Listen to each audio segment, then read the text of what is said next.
신수읍이 들썩입니다. 재규가 조카 한결이를 위해 정성껏 준비한 마을 잔칫날이죠. 차갑게 식었던 삼촌과 조카 사이를 녹여보려 재규는 며칠 밤을 설쳤습니다. 그런데 가장 환하게 웃어야 할 주인공의 자리가 비어있네요. 삼촌, 선한결, 지금 서울 갔어요. 세진의 다급한 외침이 잔치상의 흥겨움을 단칼에 베어버립니다. 재규의 손에 들린 술잔이 위태롭게 흔들리네요. 평화롭던 마을에 가장 잔인한 비보가 날아든 순간입니다. 공들여 쌓아올린 재규의 세상이 밑바닥부터 흔들리기 시작하네요. 재규의 얼굴에서 핏기가 가십니다. 한결이가 서울로 갔다는 건 단순히 집을 나갔다는 뜻이 아니니까요. 자신이 18년 동안 쳐놓았던 보호막이 찢겨나갔음을 의미합니다. 엄마는 죽었다라고 믿게 했던 그 거짓말의 대가가 이렇게 돌아온 걸까요?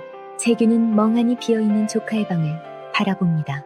사랑에서 숨겼던 진실이 이제는 칼날이 되어 돌아왔네요. 지키기 위해 했던 선택이 오히려 아이를 떠밀어버린 건 아닐까요?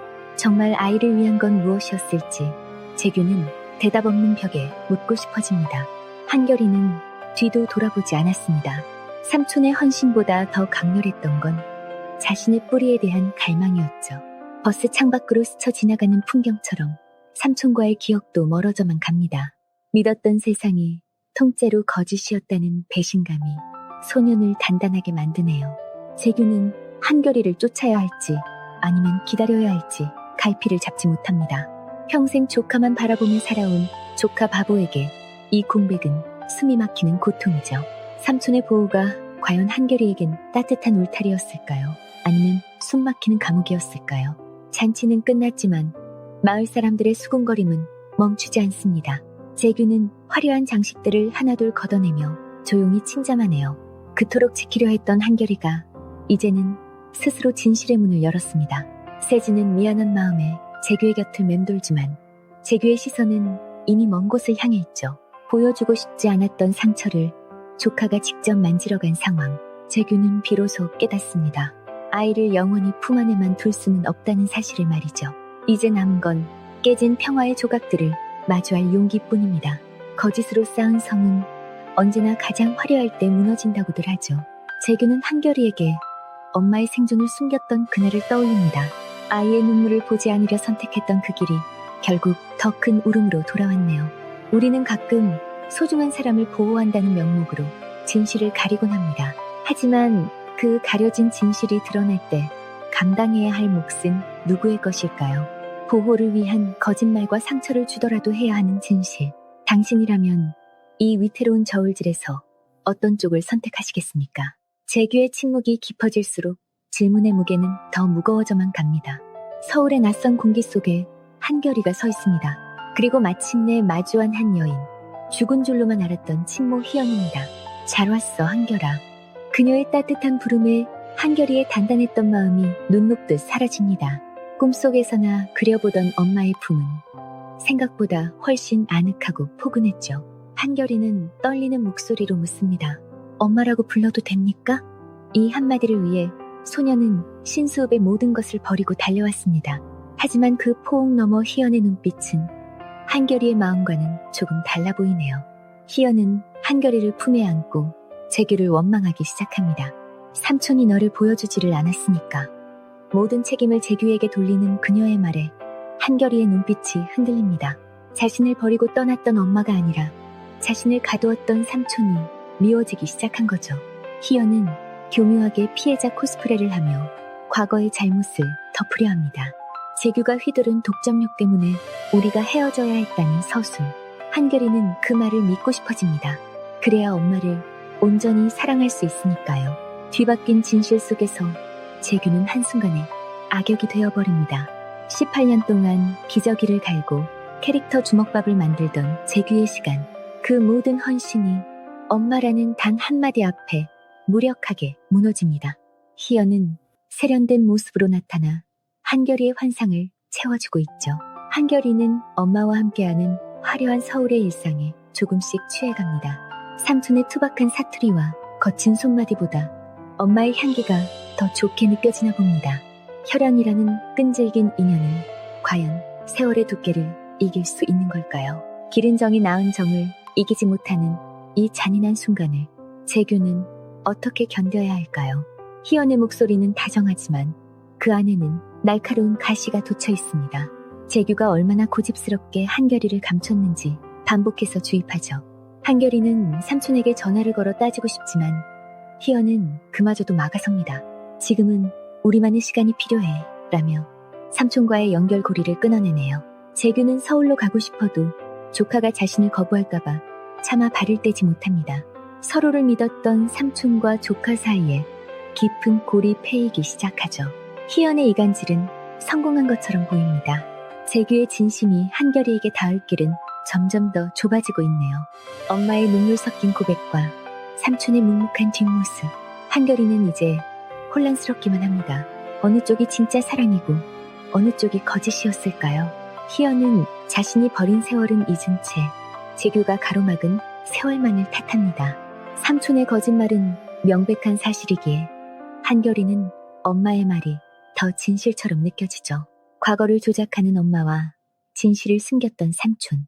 이 비극적인 삼각관계에서 한 소년이 믿어야 할 사람은 누구일까요? 우리는 과연 혈육이라는 이유만으로 모든 과거를 용서할 수 있는 걸까요? 한결이의 선택이 어디로 향할지 지켜보는 이들의 숨소리마저 가빠집니다. 재규는 홀로 앉아 낡은 앨범을 넘깁니다.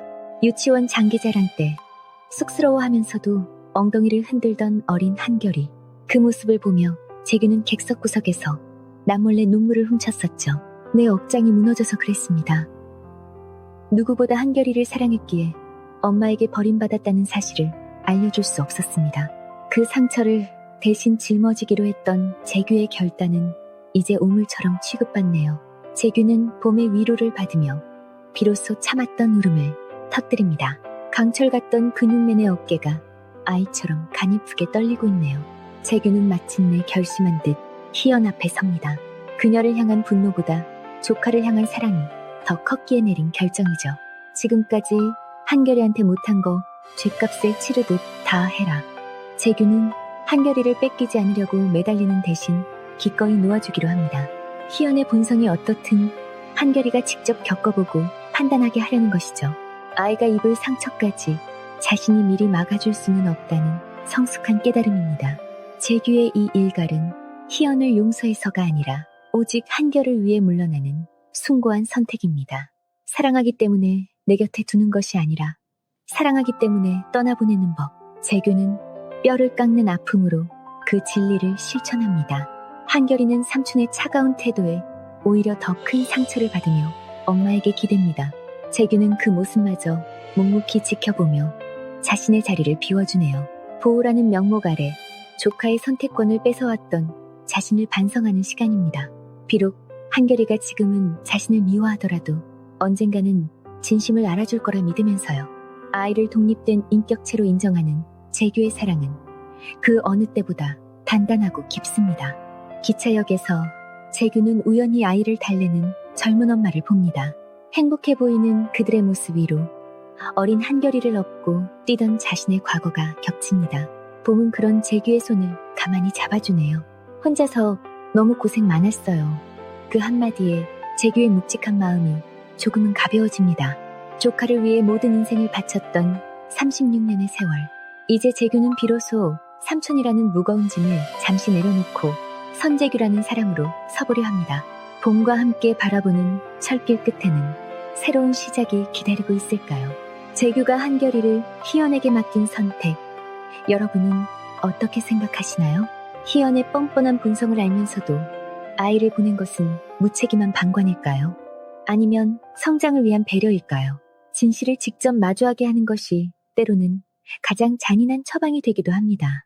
한결이는 이제 삼촌의 품을 벗어나 진짜 세상의 쓴맛을 볼 준비를 하고 있죠. 그 과정에서 겪을 고통이 한결이를 더 단단하게 만들지 아니면 무너뜨릴지 아무도 모릅니다. 하지만 재규는 믿기로 했습니다. 자신이 키운 아이의 올곧은 성정을요. 이 위태로운 도박 같은 선택이 과연 어떤 결말을 가져올지 긴장감은 극에 달합니다. 상실감에 빠진 재규에게 봄은 따뜻한 등불이 되어줍니다. 오늘 우리 실컷 웃고 당당하게 다 가봐요. 늘 남을 위해 살고 남의 눈치만 보던 재규에게 봄이 건네는 데이트 신청입니다. 재규는 그녀의 손을 잡으며 비로소 웃음을 되찾네요. 조카라는 인생의 전부가 빠져나간 자리에 봄이라는 사랑이 가득 차오릅니다. 누구보다 강해 보였던 남자의 가장 연약한 부분을 봄은 사랑으로 감싸 안았죠. 두 사람은 신수읍의 시선을 뒤로하고 오직 서로에게만 집중하는 시간을 갖기로 합니다. 재규와 봄은 손을 맞잡고 거리로 나섭니다. 더 이상 학부모와 교사라는 틀에 갇혀있지 않기로 한 거죠. 함께 맛있는 것을 먹고 시시콜콜한 농담을 나누며 평범한 연인들처럼 웃습니다. 재규는 봄의 쾌활한 입담에 이끌려 오랜만에 마음껏 소리내어 웃어보네요. 이 해사한 얼굴을 지켜주기 위해서라면 무엇이든 할 수 있을 것 같습니다. 봄 또한 재규의 든든한 어깨에 기대어 자신의 상처를 치유받고 있죠. 가장 아픈 이별 뒤에 찾아온 가장 뜨거운 위로가 두 사람을 감싸 안습니다. 밤이 깊어가고 두 사람 사이의 공기는 더욱 밀도 높게 변합니다. 서로의 상처를 들여다보던 시선은 이제 열망으로 바뀌네요. 누가 먼저랄 것도 없이 서로를 끌어당기는 마음은 거침이 없습니다. 재규는 봄의 다정한 행동에 자신의 심장이 터질 듯 뛰는 것을 느끼죠. 그녀와 함께라면 어떤 폭풍우가 몰아쳐도 이겨낼 수 있을 것만 같습니다. 모든 시련을 잠시 잊고 오직 이 순간의 진심에만 충실해지는 두 사람. 가장 취약해진 순간에 만난 가장 견고한 사랑이 어둠 속에서 뜨겁게 타오릅니다. 재규와 봄은 서로의 숨결을 나누며 사랑을 확인합니다. 그것은 단순한 욕망이 아니라 서로의 존재를 증명하는 뜨거운 의식이었죠. 재규는 봄의 품 안에서 진정한 평안을 얻고 봄은 재규를 통해 다시 웃을 용기를 얻습니다. 봄이 씨만 보면 내 뼈가 다 녹아 순살이 될 지경입니다. 재규의 투박한 진심이 봄의 가슴에 깊이 박히네요. 비록 현실은 여전히 복잡하고 조카와의 문제는 해결되지 않았지만 이 밤만큼은 세상에 오직 두 사람만 존재하는 듯합니다. 두 사람의 로맨스는 이제 되돌릴 수 없는 정점을 향해 치닫습니다. 뜨거웠던 밤이 지나고 아침은 어김없이 차가운 소식을 물고 옵니다. 재규와 봄이 행복에 젖어있는 사이 서울의 한결에게 예상치 못한 위기가 닥치죠. 희연의 곁에서 한결이가 마주한 것은 꿈꾸던 모성애가 아니라 일그러진 욕망이었습니다. 신수읍은 다시 한번 발칵 뒤집히고 재규는 선택의 기로에 서게 됩니다. 사랑을 지킬 것인가 아니면 다시 조카를 구하러 뛰어들 것인가. 멀리서 재규를 지켜보는 의문의 그림자가 길게 드리워지네요. 이들의 화창한 봄날은 과연 무사히 지속될 수 있을까요?